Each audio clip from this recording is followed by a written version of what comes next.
Hello, कैसे हैं आप सब? उम्मीद है अच्छे होंगे और पढ़ाई लिखाई कर रहे होंगे। मैं आपका मेंटोर एक बार फिर से आपके सामने उपस्थित हो गया हूँ लर्न इंग्लिश विदाउट रूल्स के एक नए और फ्रेश सेशन के साथ। आज का सेशन एक बार फिर से सभी तबके के इंग्लिश चाहने वाले और इंग्लिश की जरूरत रखने वाले लोगों के लिए बराबर इंपॉर्टेंस वाला है। जी हाँ, मैं बात कर रहा हूँ वोकैबुलरी की सेशन की, जिसके 21वें एपिसोड के साथ हम आज यहाँ पर उपस्थित हुए हैं। अब तक इसके 20 सेशन डाले गए हैं और उम्मीद तो यही है कि आप सबने सेशन देखा होगा, वर्ड्स को नोट डाउन किया होगा, साथ में बहुत सारे वर्ड्स आपके जहन में भी होंगे, साथ में बहुत सारे नए शब्द से आपका परिचय भी हो चुका होगा। आप विश्वास कीजिए, ये वही सारे शब्द हैं जो आपके एग्जामिनेशन में गाहे बगाहे देखे जाते हैं, पैराग्राफ में, सेंटेंस अरेंजमेंट में, क्लोज टेस्ट में, फिलर्स में। तो ये कॉम्पिटिटिव एग्जामिनेशन के पॉइंट ऑफ व्यू से तो इंपॉर्टेंट है ही। साथ में अगर आप दैनिक जीवन में इंग्लिश लिखते हैं, मेल करते हैं, मेल पढ़ते हैं और कोई नॉवेल पढ़ते हैं, स्टोरी पढ़ते हैं, तो ये सारे शब्द ऐसे हैं जो आपको मिलेंगे ही मिलेंगे। इसीलिए इस लिहाजन किसी भी लेवल पर इस सेशन को छोड़ना मैं समझता हूं कि फायदेमंद नहीं है। तो इसीलिए सेशन में आप शुरू से अंत तक मेरे साथ बने रहिए। अगर हो सके तो नोटबुक और पेन लेकर के बैठिए। जैसा कि हर शब्द के बाद मैं कहता हूं कि आप इसको पॉज करके नोट डाउन कर लीजिए, नोट डाउन कीजिए। सेशन समाप्त होने के बाद 2-4 बार रिवीजन कीजिए। आप सब में से कितने लोगों ने ऐसा किया है, मुझे लिख करके बताइएगा। मैं जानना चाहता हूं कि इस सेशन से मजा आ रहा है और आपने सच में नोट डाउन किया है, नए वर्ड सीखे हैं और क्या इसमें कुछ सुधार करना चाहिए। अगर ऐसा लगता है आपको तो आप लिख करके मुझे बताइए। मैं कोशिश करूंगा कि अगर वो सुधारने लायक हुआ, मुझे लगेगा कि नहीं सारे बच्चों के लिए वो फायदेमंद हो सकता है, तो बिल्कुल उसको हम करेंगे जरूर। तो चलिए यहाँ पर समय गंवाए बिना सेशन की शुरुआत करते हैं। नोटबुक और पेन लेकर के तैयार हो जाइए। देखते हैं कि आज के सेशन में कौन कौन से 5 नए वर्ड्स लाए गए हैं, एंटोनिम्स सिनोनिम्स क्या है और उस पर्टिकुलर वर्ड को सेंटेंस में कैसे प्रयोग करते हैं।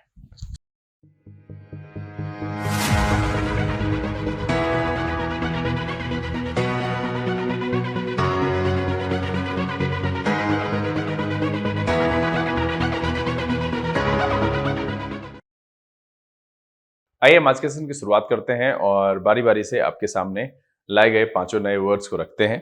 कुछ एंटोनिम्स रखेंगे, कुछ सिनोनिम्स रखेंगे, साथ में ये भी बताएंगे कि वो वर्ड जिसको मैं लेकर के उपस्थित हुआ हूं वो पार्ट्स ऑफ स्पीच में कहां से रिलेट करता है, नाउन है, एडजेक्टिव है, वर्ब है।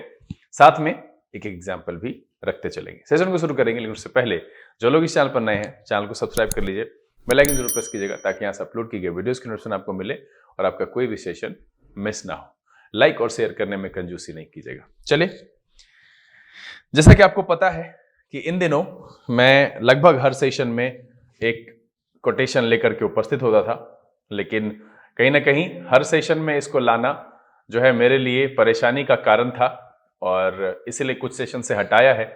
फिर से एक टेक्निकल ग्लिच है, देखते हैं। चलिए, मैंने पहले भी कहा है कि कलम अक्सर नाराज हो जाती है कि भाई कितना घिसोगे, और ये तो जरूरी है। आजकल फुटबॉल का सीजन चल रहा है ना, क्रिकेट तो है नहीं। देखिए, एक जो कोटेशन है, इससे पहले मैंने कहा कि मैं पहले कोशिश करता था कि हर सेशन में लेकर के आऊं और इसको डालने में एक थोड़ा समय लगता था और बहुत ज्यादा भी अगर हो जाए तो वो ओवरडोज हो जाता है। इसलिए मैंने इसको ऐसे जगह पे रखा है जो सबके लिए इंपॉर्टेंट है। देखिए, बहुत अच्छी बात यहाँ पर कही गई है कि ये आपके जीत का रास्ता है जो हमें कलाम साहब ने सिखाया। क्या सिखाया? देखिए कि थिंकिंग इज द कैपिटल, सोच जो है वो हमारी पूंजी है। इंटरप्राइज इज द वे, और जो मेहनत है, परिश्रम है, उद्यम है, वो क्या है? वो रास्ता है। और क्या कह रहा है कि hard work is the solution, और उस पर कड़ी मेहनत करना वो जो है उसका उपाय है। देखिए, सबसे पहले क्या होता है ना कि एक बड़ी अच्छी लाइन है और बहुत कॉमन लाइन है जो कहा जाता है, गुड माइंड गुड फाइंड। अगर आपकी सोच अच्छी है तो हर चीज अच्छी दिखती है। अगर आपकी सोच अच्छी नहीं है तो अच्छी चीजों में भी आपको बुराई दिख जाती है। तो सबसे पहले तो यह बेहतर है कि आप अपनी सोच अच्छी करें, और यह ऐसे नहीं होता है। आप जब ज्ञान अर्जित करेंगे, पढ़ेंगे और खुद को समृद्ध करेंगे तो सोच जो है वो धीरे धीरे पॉजिटिव हो ही जाती है, क्योंकि ज्ञानवान लोग ही पॉजिटिव होते हैं, या नहीं तो फिर मूर्ख ही पॉजिटिव होते हैं जिन्होंने लाइफ के अप्स एंड डाउन्स नहीं देखे हैं। जिनको खुद पर भरोसा है, ज्ञानवान होते हैं, उनको खुद पर भरोसा होता है कि नहीं, किसी भी तरह की परेशानी होगी मैं उससे निकल जाऊंगा।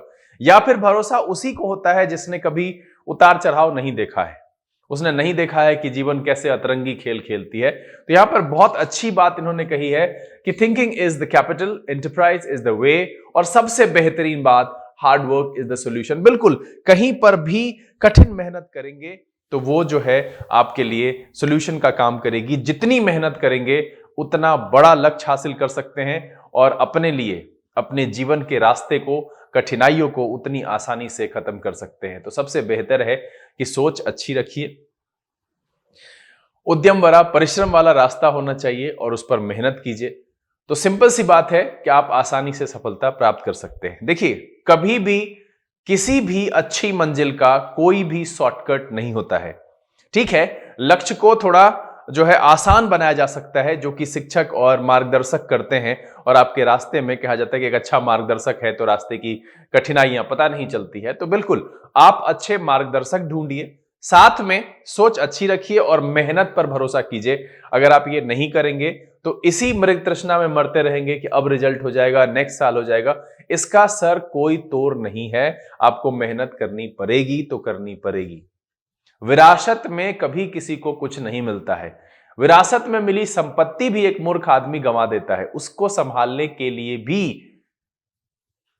जो कौशल चाहिए वो उसकी जरूरत होती है, बौद्धिक क्षमता की जरूरत होती है, और ये हम इसी रास्ते से प्राप्त कर सकते हैं। इसलिए बहुत जरूरी है खुद पर भरोसा रखना, अच्छी सोच रखना और कड़ी मेहनत करना। उम्मीद करते हैं कि बात को समझे होंगे, और आप लोग वैसे भी मेहनत करते हैं, लेकिन डाइवर्ट ना हो तो बेहतर है। एक दिशा में की गई मेहनत हमेशा आपको जो है सफलता की ओर ही ले जाती है। चलिए, सेशन का पहला वर्ड वो है डिलीनिएट। क्या है? डिलीनिएट। ये एक वर्ब की तरह जो है यूज किया जाता है, डिलीनिएट। ठीक है, क्या कह रहा है? टू डिस्क्राइब और draw something in great detail.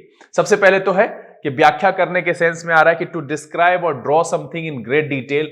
और क्या कह रहा है? To mark the boundary of something. तो रेखांकित करना भी कहते हैं, उस सेंस में भी लेते हैं। Describe in vivid detail. तो बात यहां पर जो आ रही है, डिलीनिएट का मतलब आ रहा है रेखांकित करने से, व्याख्या करने से। देखिए क्या कह रहा है? वर्णन करना, अत्यंत विस्तार से रेखांकन करना या अंकित करना। डिलीनिएट एक वर्ब की तरह यूज होता है, और आज के सेशन का जो है ये मेरा पहला वर्ड है, डिलीनिएट। मतलब होता है टू डिस्क्राइब और draw something in great detail, to mark the boundary of something, describe in vivid detail. मतलब है वर्णन करना, अत्यंत विस्तार से रेखांकन करना या अंकित करना। अब हम इसके सिनोनिम्स की बात करें तो सबसे पहले तो ध्यान में रखेंगे कि सेशन का पहला वर्ड क्या है? डिलीनिएट। ये एक वर्ब की तरह इस्तेमाल होता है। सिनोनिम्स देखिए, पहला है डिफाइन। डिफाइन का मतलब होता है परिभाषित करना या सीमांकन करना, है ना। डिफाइन करने का क्या मतलब होता है? सीमांकन करना या परिभाषित करना। डिपिक्ट, इसका मतलब भी होता है चित्रित करना या दर्शाना। फिर क्या है? लेआउट। लेआउट का मतलब होता है प्रदर्शित करना। डिस्क्राइब का मतलब बहुत ही कॉमनली यूज्ड है, ये सभी लोग जानते हैं। डिस्क्राइब का मतलब होता है वर्णन करना या अंकित करना। सेट फोर्थ का मतलब होता है उल्लेखित करना या बताना। आउटलाइन का मतलब होता है रूपरेखा, आरेखित करना। ट्रेस का मतलब होता है रूपरेखा प्रस्तुत करना। और इलस्ट्रेट का मतलब होता है व्याख्या करना या स्पष्ट करना। इतने सारे शब्द मैं रख देता हूं सिनोनिम्स के तौर पर। ये सब किसी ना किसी संदर्भ में डिलीनिएट के सिनोनिम्स के तौर पर इस्तेमाल किए जा सकते हैं। कभी कभी पैराग्राफ के हिसाब से इलस्ट्रेट मीनिंग आ सकता है, कभी ट्रेस आ सकता है, कभी आउटलाइन आ सकता है। तो अगर ये जानकारी में होगी, सुना हुआ रहेगा, तो सेंस के हिसाब से आप आंसर कर पाएंगे। तो सेशन का पहला वर्ड क्या है? डिलीनिएट। ये एक वर्ब की तरह इस्तेमाल होता है। सिनोनिम्स क्या क्या है? Define, depict, layout, describe, set forth, outline, trace and illustrate. Define का मतलब क्या है? सीमांकन करना या परिभाषित करना। डिपिक्ट का मतलब क्या है? चित्रित करना, दर्शाना। लेआउट का मतलब क्या है? प्रदर्शित करना। डिस्क्राइब जानते ही हैं, मतलब होता है वर्णन करना या अंकित करना। सेट फोर्थ का मतलब होता है उल्लेखित करना या बताना। आउटलाइन का मतलब होता है रूपरेखा आरेखित करना। देखिए यहां पर है ना कि बाउंड्री ऑफ समथिंग। उसके बाद देखिए ट्रेस का मतलब होता है रूपरेखा प्रस्तुत करना, और इलस्ट्रेट का मतलब होता है व्याख्या करना या स्पष्ट करना। चलिए अब इसके एंटोनिम्स की बात करें तो डिस्टॉर्ट। डिस्टॉर्ट का मतलब होता है विकृत करना या रूप बिगाड़ना। ठीक है। उसके बाद क्या है, फॉल्सिफाई, इसका मतलब होता है हेर फेर करना या गोलमाल करना। तो जब भी विस्तार से नहीं होगा तो वो गोलमाल होगा। अगला वर्ड क्या है, सीत। सीत का मतलब होता है ढांक देना या छुपा देना, या जिसको सीधा सीधा समझिए कि म्यान में तलवार घुसा देना। तो वो क्या होता है, ढक जाता है। तो वहां पर क्या होता है कि वो प्रदर्शित नहीं होता है। तो कहीं ना कहीं डेलिनिएट का सेंस जो है, अगर प्रदर्शित करना रखेंगे तो उस सेंस में हम सीत को भी इसके एंटोनिम्स के तौर पर इस्तेमाल कर सकते हैं। गार्बल, इसका मतलब होता है भ्रमित तरीके से कार्य करना। यहां पर भी विस्तार से ना बताना होगा, तभी होगा यह भ्रमित तरीके से कार्य करना। कंफ्यूज जानते ही हैं, उलझा देना, यहां पर एक लकीर एक्स्ट्रा है, उलझा देना या भ्रमित करना, है ना। कॉम्प्लिकेट जानते ही हैं, हेरफेर करना, गलत ढंग से पेश करना, जटिल बना देना। तो यहां पर डेलिनिएट का मतलब कहा गया है कि वर्णन करना, इसका मतलब है आसान बना देना, अत्यंत विस्तार से रेखांकन करना। तो सेशन का जो पहला वर्ड है वो क्या है, डेलिनिएट। इसमें जो सिनोनिम्स आया वो क्या क्या आया, डिफाइन आया, डिपिक्ट आया, लेआउट आया, डिस्क्राइब आया, set forth, outline, trace and illustrate. अब यहां पर जो मेरा एंटोनिम्स है वो है distort, falsify, seethe, garble, confuse and complicate. तो सेशन का जो पहला वर्ड है वो है डेलिनिएट। इसका मतलब होता है वर्णन करना या फिर रेखांकन करना, अत्यंत विस्तार से रेखांकन करना या अंकित करना। सेंटेंस देख ले, the report clearly delineates the step that must be taken. क्या कह रहा है, the report clearly delineates the step that must be taken. तो आज के सेशन का जो पहला वर्ड है वो है डेलिनिएट। ये एक वर्ब की तरह प्रयोग किया जाता है और इसका जो सेंस है, जो मीनिंग हम जिस अर्थ में इस्तेमाल करते हैं वो है टू डिस्क्राइब और draw something in great detail, to mark the boundary of something, describe in vivid detail, मतलब है वर्णन करना या अत्यंत विस्तार से रेखांकन करना। सिनोनिम्स की बात करें तो define, depict, layout, describe, set forth, outline, trace, illustrate. और एंटोनिम्स की बात करें तो distort, falsify, seethe, garble, confuse and complicate. Example क्या है, the report clearly delineates the step that must be taken. चलिए आप इसको पॉज कर लीजिए और नोट डाउन कर लीजिए। हम बढ़ते हैं आगे की तरफ। सेशन का पहला वर्ड हो गया डेलिनिएट। अगला वर्ड देखते हैं क्या है, यह है सकम। यहां पर बी का उच्चारण नहीं है। आप देखिए बहुत सारे लोग जो है इस बात को जान गए हैं, लेकिन अभी भी बहुत सारे लोग नहीं जानते हैं। अच्छे अच्छे लोग इसका उच्चारण करते हैं प्लम्बर। ये प्लम्बर नहीं है, प्लमर है। यहां पर बी साइलेंट है। आप कहेगा सर एक में बता रहे हैं, आप देखिए इसको सबटल। ये सबटल नहीं है, ये है सटल, ठीक है। उसी तरीके से यहां पर भी बी का उच्चारण नहीं है, ठीक है। बहुत सारे लोग इसका उच्चारण करते हैं डेब्ट। ये डेब्ट नहीं है, ये है डेट। क्या है, डेट। इसका मतलब होता है कर्ज। तो यहां देखिए, यहां भी है सकम, यहां पर भी बी का उच्चारण नहीं के बराबर है और यह भी वर्ब की तरह प्रयोग किया जाता है। अभी एक वर्ब मैंने इससे पहले बताया, बताइए क्या था सेशन का पहला वर्ड, याद है, डेलिनिएट। क्या था, डेलिनिएट मतलब है वर्णन करना या विस्तार से रेखांकन करना या अंकित करना। जो दूसरा वर्ड आया मेरे सामने यह है सकम। इसका मतलब क्या होता है, to stop fighting against something.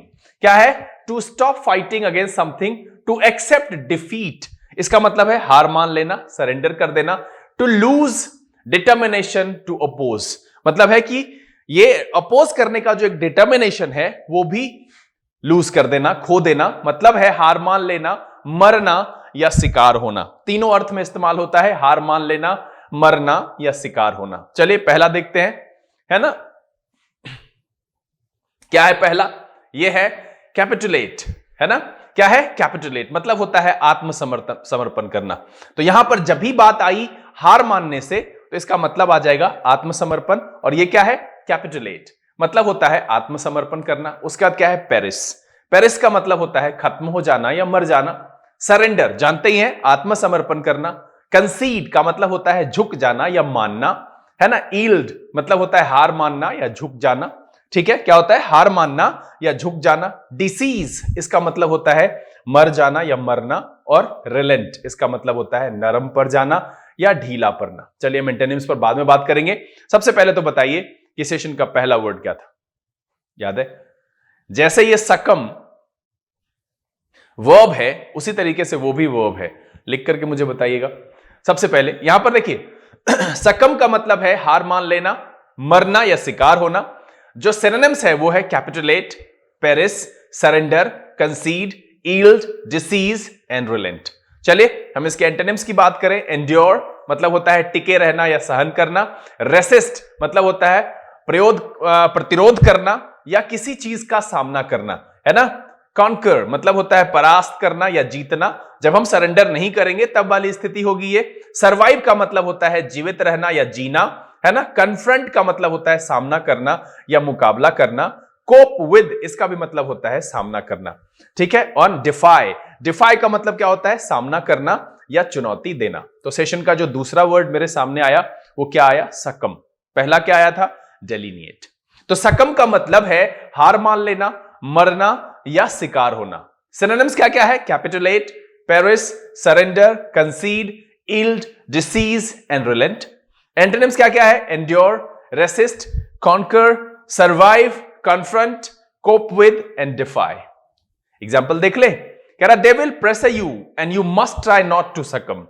क्या कह रहा है, they will pressure you and you must try not to succumb. क्या है कि they will pressure you and you must try not to सकम। क्लियर है यहां पर कि सेशन का पहला वर्ड डेलिनिएट, दूसरा वर्ड मेरा आ गया सकम, जिसका मतलब है हार मान लेना, मरना या शिकार होना। सिनोनिम्स क्या क्या है, capitulate, perish, surrender, concede, yield, disease and relent. Antonyms क्या क्या है, endure, resist, conquer, survive, confront, cope with and defy. Example है they will pressure you and you must try not to succumb. चलिए फटाफट इसको पॉज कीजिए and note down कर लीजिए। याद रखिएगा बहुत सारे शब्द में बी साइलेंट होता है, प्लम्बर नहीं प्लमर होता है, सबटल नहीं सटल होता है, डेप्थ नहीं डेट होता है, डाउट में भी बी होता है लेकिन हम डाउट बोलते हैं, वहां पे डाउट बोलते हैं, है ना। चलिए हम बढ़ते हैं आगे की तरफ। सेशन का तीसरा वर्ड और वो है मैलिस। क्या है, मैलिस। ये एक नाउन की तरह इस्तेमाल होता है मैलिस। मैलिस का मतलब होता है desire to cause pain, injury और डिस्ट्रेस टू अनदर। मतलब किसी के लिए बुरी भावना पालना, मतलब है ईर्ष्या और द्वेष से। मैलिस का मतलब होता है ईर्ष्या या द्वेष। सेशन का ये तीसरा वर्ड है। इससे पहले जो हमने पढ़ा वो था सकम। पहला वर्ड पढ़ा डेलिनिएट।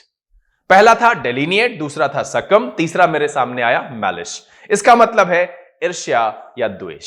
सिनोनिम्स की बात करें, वेनम, वेनम का मतलब भी विद्वेष से लेते हैं। मेलेवोलेंस का मतलब है द्वेष से, और इससे मिलता जुलता शब्द मैंने किसी सेशन में सिनोनिम्स में या एंटोनिम्स में रखा है। आप मुझे लिख करके बताइएगा कि ये कौन से सेशन में है। और मैं वैसे बच्चों से एक बात कहना चाहूंगा जो ये सोच रहे हैं कि सर का सेशन आ रहा है, किसी दिन बैठेंगे पोथा लेकर के और एक ही दिन में पूरा छाप देंगे और हम हो जाएंगे विद्वान। तो सर ऐसे में आप कभी विद्वान नहीं होंगे, क्योंकि फिर तो वही हो गया डिक्शनरी लेके पढ़ना। मैं यहां पर सेशन जो है वो हर ऑल्टरनेट डे पर, सप्ताह में को सब तो 2 ही आता है, मैं कोशिश करता हूं कि 3 हो जाए। और आप अगर उसके साथ नहीं चलेंगे तो फिर फायदा क्या है। आप मुझे लिख करके बताइएगा तो क्या आप लोग अपडेटेड हैं, क्या आप आज ये लिख रहे हैं 21वां सेशन, इससे पहले का आपने 20 पूरा कर लिया है। वैसे सच लिखने की हिम्मत बहुत कम लोगों में होती है। आप में से कोई नहीं लिखने वाला कि सर मेरा पूरा नहीं हुआ है, मैं तो अभी 15वां कर रहा हूं। लेकिन फिर भी मैं बस यही कहूंगा कि लिखने की जरूरत पड़े क्यों, आप कर लो ना, ये बेहतर है। चलो इस बातचीत के दौरान में पहला वर्ड बताओ कौन सा है, याद है, डेलिनिएट। दूसरा कौन सा था, सकम। तीसरा मैलिस, मतलब क्या है, ईर्ष्या या द्वेष। सिनोनिम्स क्या क्या आया अभी तक, वेनम एंड मेलेवोलेंस। जेलसी मतलब है ईर्ष्या, बहुत कॉमन इस्तेमाल होता है। मीननेस इसका मतलब होता है क्रूरता या पाशविकता। एनिमस का मतलब होता है वैर भावना। अगला है मैलिग्निटी, इसका मतलब होता है द्वेष या शत्रुता से। ठीक है, क्या है, मैलिग्निटी का मतलब होता है द्वेष या शत्रुता से। डिसडेन इसका मतलब भी होता है घृणा से। तो जैसे ही ईर्ष्या आ गई तो ये भी यहां पर शामिल किया जा सकता है। तो देखिए सेशन का पहला वर्ड आया डेलिनिएट, दूसरा आया सकम, तीसरा है मेरे सामने मैलिस, इसका मतलब होता है ईर्ष्या या द्वेष।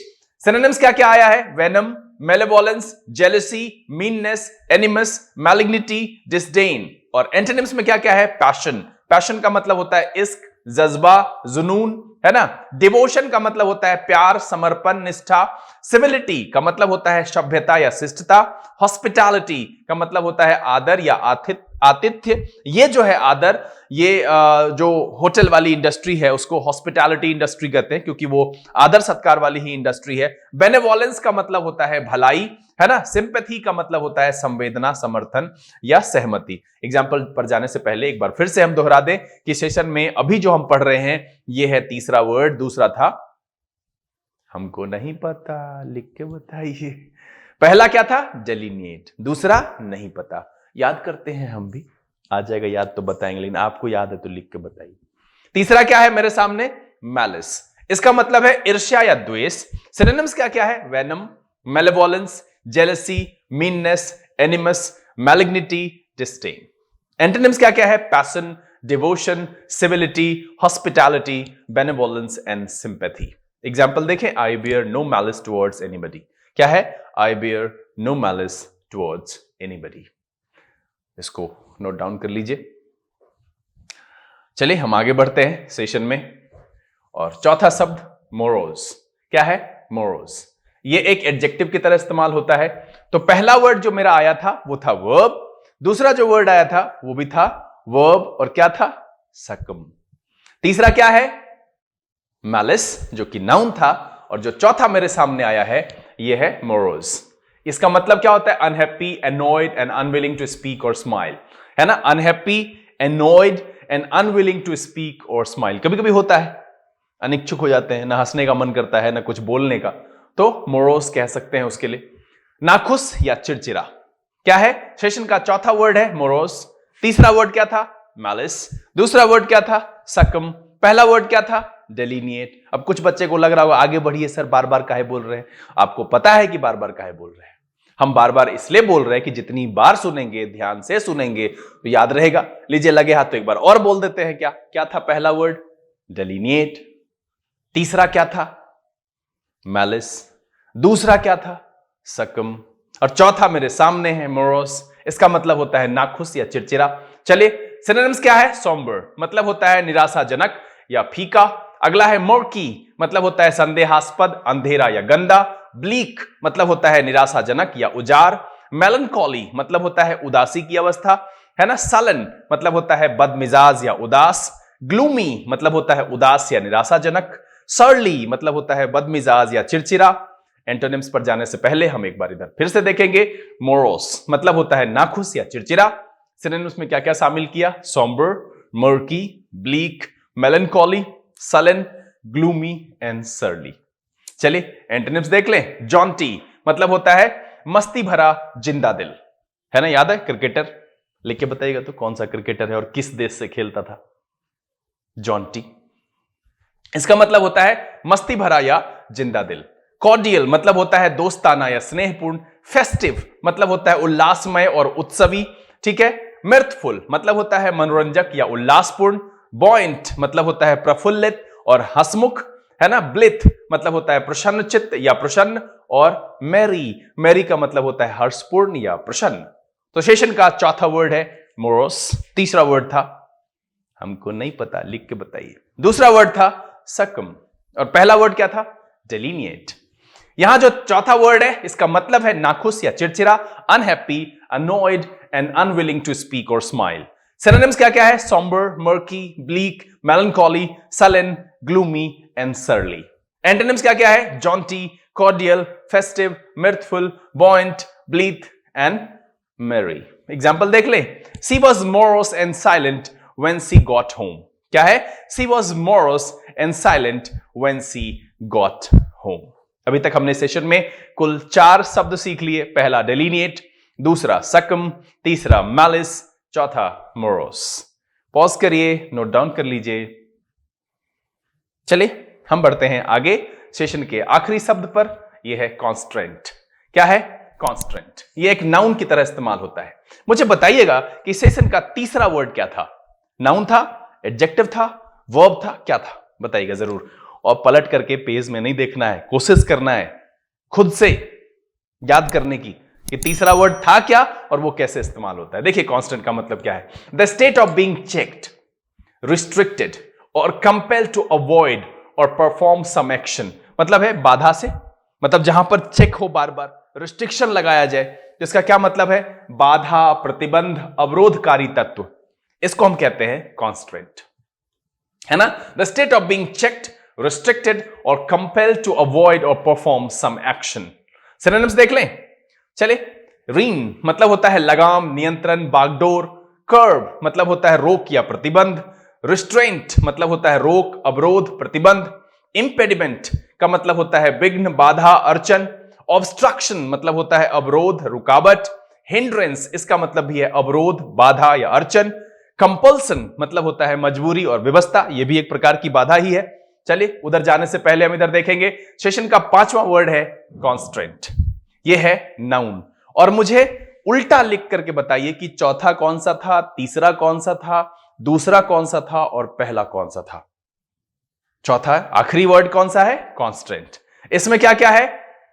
इसका मतलब है the state of being checked, restricted और कंपेल्ड टू अवॉइड और परफॉर्म सम एक्शन, मतलब है बाधा, प्रतिबंध, अवरोधकारी तत्व।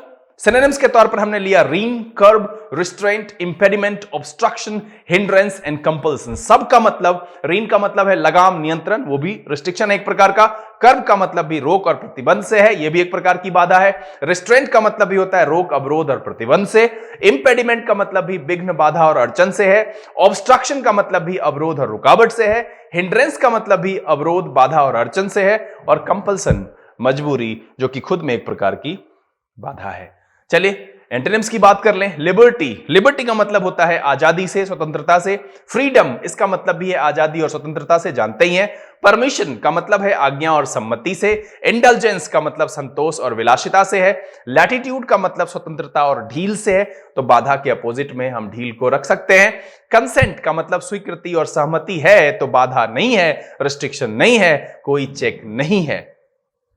एग्जाम्पल देख लेते हैं। The availability of water is the main constant on food production. क्या है? The availability of water is the main constant on food production. Session का जो 5वां वर्ड था, जो था क्या, वो सामने है, वो है कॉन्स्टेंट। चौथा क्या था? मोरोस। तीसरा मैलिस। दूसरा सकम। और पहला डेलिनिएट। तो यहां पर हमने जो आखिरी पढ़ा, एक बार फिर से रिवीजन कर लेते हैं। कॉन्स्टेंट एक नाउन की तरह इस्तेमाल होता है, मतलब होता है the state of being checked, restricted और कंपेल्ड टू अवॉइड और परफॉर्म सम एक्शन। इसका मतलब है बाधा, प्रतिबंध, अवरोधकारी तत्व। सिनोनिम्स में के तौर पर हमने रखा rein, curb, restraint, impediment, obstruction, hindrance and compulsion. और एंटोनिम्स के तौर पर रखा liberty, freedom, permission, indulgence, latitude and consent. Example क्या है? The availability of water is the main constant on food production. क्या है? The availability of water is the main constant on food production. उम्मीद करते हैं कि आप सब ने इस सेशन को एंजॉय किया होगा और आपके जहन में आज के 5 वर्ड जो मैंने सिखाए वो अभी भी है। पहला वर्ड क्या था? डेलिनिएट। ये एक वर्ब की तरह इस्तेमाल होता है और इसका मतलब है वर्णन करना, काफी विस्तार से रेखांकन करना या अंकित करना। दूसरा वर्ड मैंने लिया सकम। यह भी एक वर्ब की तरह इस्तेमाल होता है और सकम का मतलब है हार मान लेना, मरना, है ना, या फिर सरेंडर कर देने के सेंस में। तीसरा वर्ड जो आया वो था मैलिस। मैलिस एक नाउन की तरह इस्तेमाल होता है और इसका मतलब होता है ईर्ष्या और द्वेष। चौथा वर्ड आया मोरोस। मोरोस का मतलब होता है नाखुश या चिड़चिड़ा। ये एक एडजेक्टिव की तरह इस्तेमाल होता है। और जो आखिरी वर्ड था वो था कॉन्स्ट्रेंट।